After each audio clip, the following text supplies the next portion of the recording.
pendidikan yang lagi semangat-semangatnya mengeksplor dunia sekolah masa kini. Hari ini kita punya topik yang super seru, yaitu membangun generasi global dari sekolah dasar. Nah, kali ini saya tidak sendirian, saya ditemani oleh kawan saya atau teman seperjuangan saya.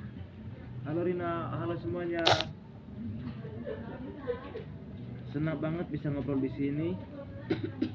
Ini tema yang sebenarnya makin relevan ya, karena pendidikan dasar tuh fondasi banget buat masa depan bangsa. Nah, kita mulai dari dasar dulu. SD integrasi PNPI ini muncul dari keresahan apa sih? Oh ya, jadi awalnya itu karena ada gap antar sistem pendidikan kita yang terlalu lokal, padahal anak-anak kita nanti bakal hidup di dunia global. Nah, PNPI ini mencoba menjembatani itu. Mereka gabungkan nilai-nilai lokal yang kaya dengan filosofi pendidikan global yang menekankan pada kolaborasi, empati, kreativitas, dan literasi lintas budaya. Nah, jadi mereka bukan sekedar ngajarin apa, tapi juga bagaimana berpikir ya. Oh ya, filosofinya itu menyatukan spiritualitas, intelektualitas, dan kebinekaan. Mereka percaya anak-anak Indonesia bisa jadi warga dunia tanpa kehilangan identitas budaya. Nah, kita masuk ke kurikulum ya. Menurut menurut kamu, apa yang bikin kurikulum di SD integrasi PNPI berbeda? Oh ya, yang paling khas itu pendekatan tematik interdisipliner. Misalnya topik seperti air dibahas dari sisi sains, sosial, seni, dan bahkan etika. Jadi gak terkotak-kotak per mata pelajaran. Wah, jadi pembelajarannya lebih hidup begitu ya? Oh ya, yang paling khas itu pendekatan tematik interdisipliner. Misalnya topik seperti air, sains, bahkan etika, jadi yang terkotak. Wah, jadi pembelajarannya lebih hidup begitu ya? Banget. Plus mereka juga masukkan prinsip-prinsip global seperti digital sensitive dan basic learning. Oke, di sini saya pernah baca juga mereka libatkan siswa dalam riset kecil ya. Iya, kayak mini shares atau proyek lokal. Anak-anak kelas 4 bikin proyek tentang kualitas air di lingkungannya rumahnya. Jadi mereka belajar sambil menyumbang sosial. Nah, ini bagaimana? Yang aku suka banget guru sebagai agen perubahan. Bisa dijelaskan? Iya. Nah, ini bagian yang aku suka. Suka banget guru sebagai agen perubahan. Bisa dijelasin nggak? Bisa dong. Guru di SD integrasi PNPI gak cuma menyampaikan materi, tapi jadi fasilitator, mentor, bahkan kadang partner diskusi buat siswa. Mereka dilatih untuk melek teknologi, adaptif, dan berpikir global.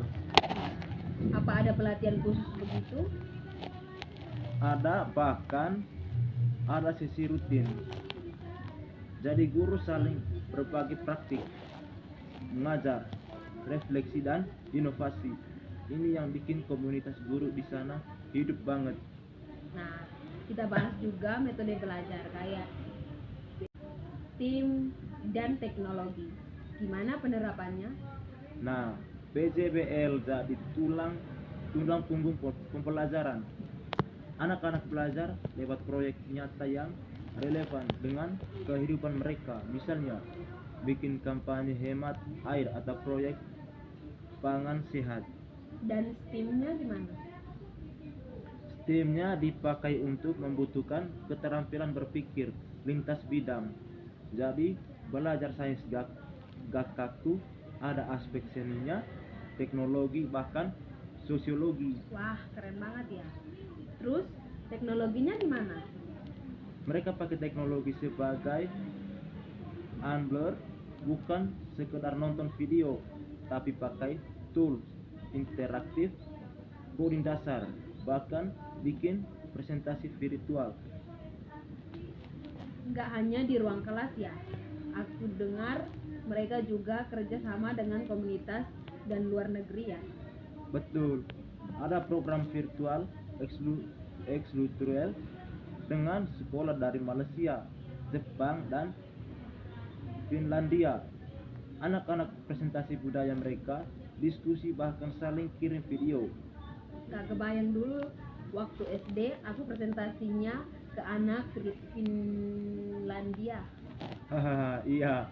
Dan mereka juga bangun kemitraan aktif sama orang tua. Jadi pendidikan itu bareng-bareng, bukan tanggung jawab sekolah aja. Nah, pendidikan karakter masih jadi isu utama ya. Nah, bagaimana karakter dibangun di SD integrasi PNPI? Nah, mereka pakai pendekatan berbasis nilai global, empati, tanggung jawab sosial, keberlanjutan, dan keadilan. Selain itu, ada program kepemimpinan anak yang mengajarin anak untuk berani mengambil keputusan, bicara di depan umum, dan memimpin kegiatan sekolah. Nah, kalau dari evaluasi, hasilnya gimana? Nah, anak-anak jadi lebih kritis, kolaboratif, dan punya kepercayaan diri. Mereka juga lebih peduli lingkungan dan bisa kerja tim. Tapi tantangannya tetap ada.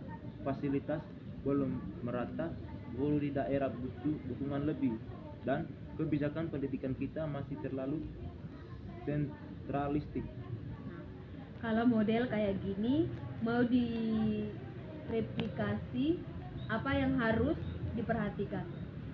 Oh ya, yang pertama, pelatihan guru harus dikembangkan secara keberlanjutan.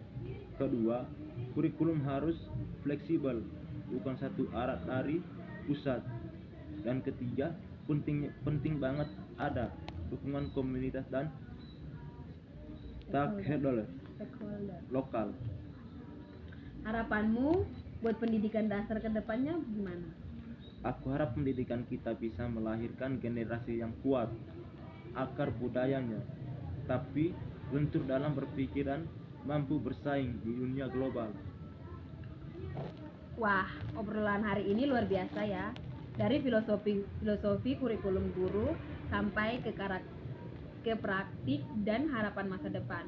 Kita jadi makin yakin bahwa perubahan bisa dimulai dari bangku SD. Iya, dan peran kita sebagai calon pendidikan sangat penting. Jangan cuma jadi pengajar, tapi juga jadi pembelajar dan pembaru. Nah, terima kasih banyak buat Denis yang sudah sharing ilmunya, dan buat kamu sobat edukasi